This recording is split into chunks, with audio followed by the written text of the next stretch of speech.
On se rend maintenant du côté de Cozapscal, au site patrimonial de pêche Matamaja, où Émilie est allée rencontrer Sarah Bérubé pour discuter de la programmation à venir et des activités qui allaient se tenir au site Matamaja cet été. Je suis en compagnie de Sarah Bérubé, médiatrice culturelle à la Matamaja, au musée patrimonial de la pêche Matamaja. Bonjour Sarah. Bonjour, bonjour. Là, on est ensemble pour que tu nous annonces la programmation d'été 2025. Plein de belles activités qui nous attendent, Sarah, au musée. Ah oui, puis on a des petites nouveautés aussi, là, donc on est bien fiers de notre programmation cet été. Oh, donc on commence. Est-ce que tu veux nous faire un listing, puis les gens à la maison, prenez vos agendas, notez les rendez-vous culturels. On va commencer par ça, les rendez-vous culturels. Est-ce que ça revient cette année? Oui, c'est peut-être sur une autre formule. Dans le fond, je sais que les gens sont bien habitués à nos soupers au musée. Oui. On en garde un cette année qui est en août, donc qui va fermer un peu justement la saison estivale. On sait que c'est là que les gens étaient le plus au rendez-vous, après leurs vacances aussi.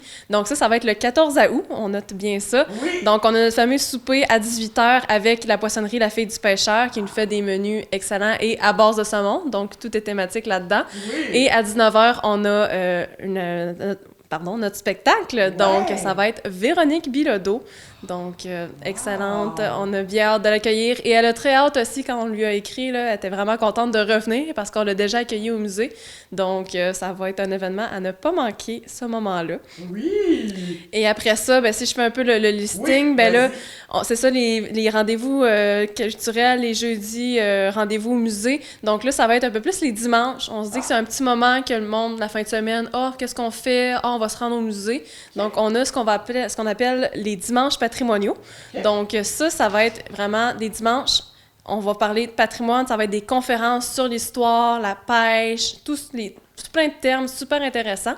On a déjà fait un, le 27 avril dernier, avec Jeannot Bourdage, sur l'industrie du poisson, les Robin et Le Boutillier Brothers, qui est dans le coin de Passepébiac, mais qui ont passé dans le coin de la Matapédia. Donc, c'était super intéressant. Je pense que les gens, ils ont vraiment accroché quand ils sont venus, un peu sceptiques de dire qu'est-ce qu'on va apprendre. Puis finalement, je pense que tout le monde a eu son quota d'histoire, finalement.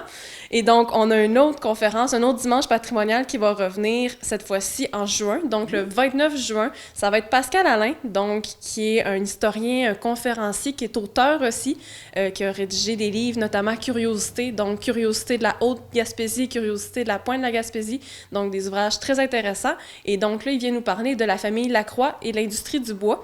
Une industrie qu'on parle beaucoup ici, notamment à Matamaja, parce que les membres, les dirigeants, finalement, c'était des gens impliqués dans la CIP, qui était une compagnie de bois. Donc, et la famille Lacroix, qu'on a aussi dans le coin.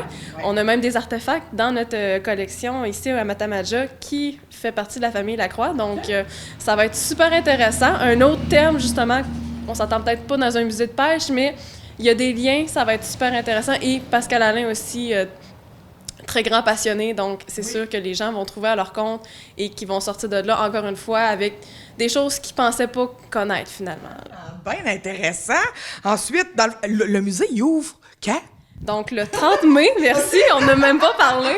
Donc, le 30 mai, parce qu'il y a les rendez-vous pan-québécois de secondaire en spectacle à Amqui, et on est ouvert, justement, pour les jeunes. Donc, ils ont des ateliers à faire durant cette fin de semaine-là, et on est une activité touristique, culturelle, qu'ils vont pouvoir venir visiter.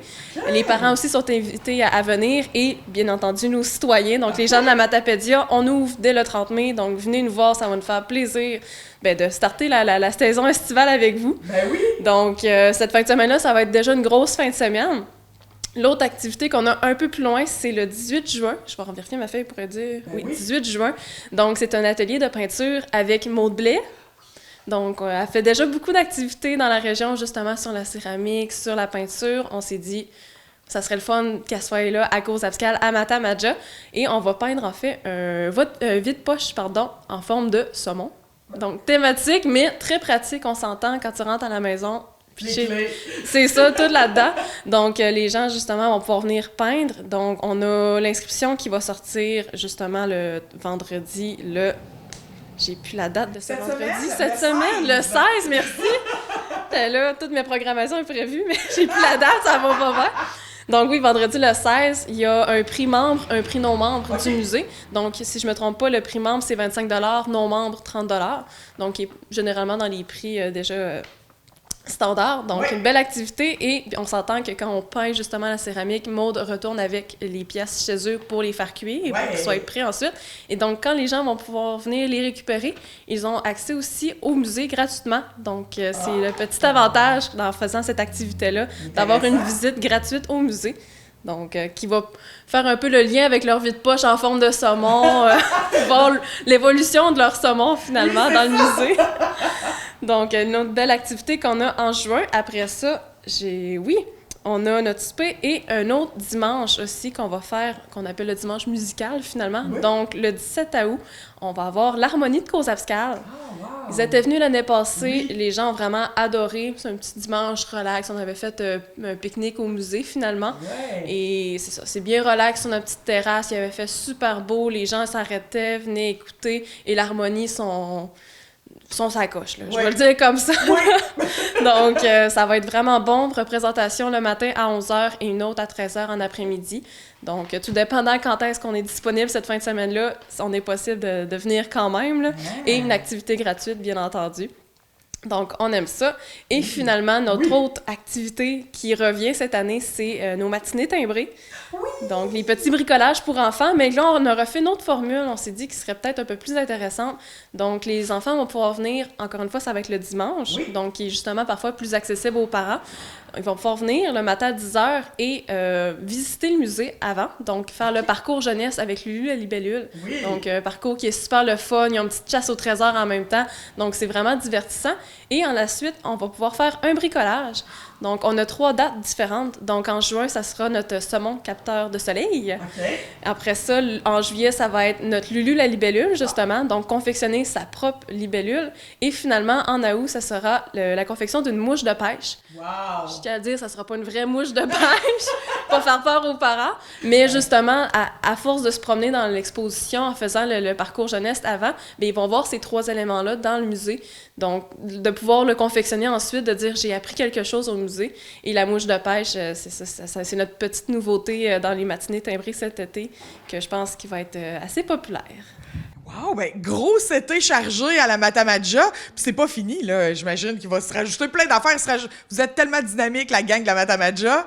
Donc, Sarah, t'as mentionné qu'il y avait un prix membre et un prix non-membre. Qu'est-ce que ça veut dire, ça? Bien, être membre, en fait, c'est faire participer finalement au dynamisme du musée, de Focus, en fait, qui est l'organisme gestionnaire du musée. Oui. Donc, d'encourager l'histoire, le patrimoine, la culture dans Cause-Abscale et dans la Matapédia, parce que ça reste que le site patrimonial de pêche Matamadja, on est la seule institution muséale agréée dans la Matapédia. Oui.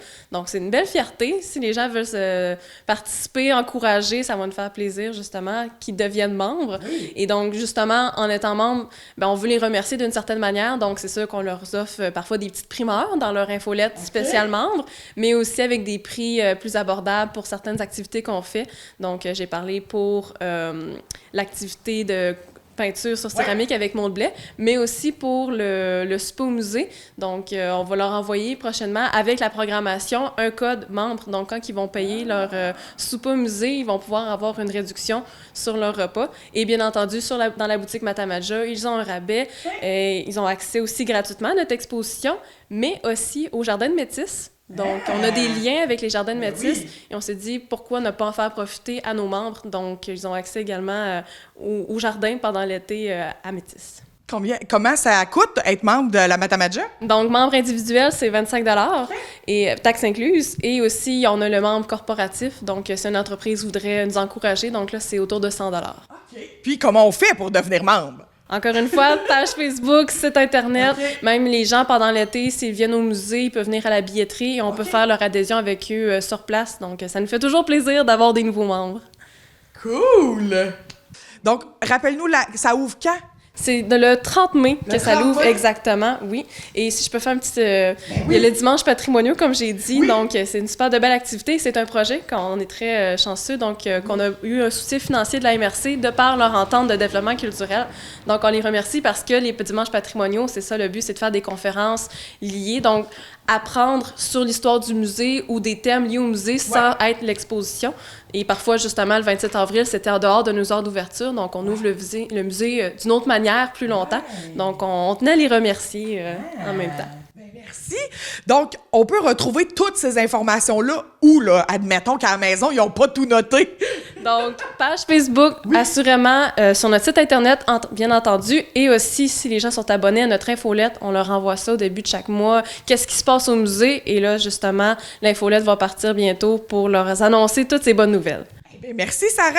Je prends pas plus de ton temps. Va te préparer pour ton été. Bon été. Merci, vous autres aussi. Merci.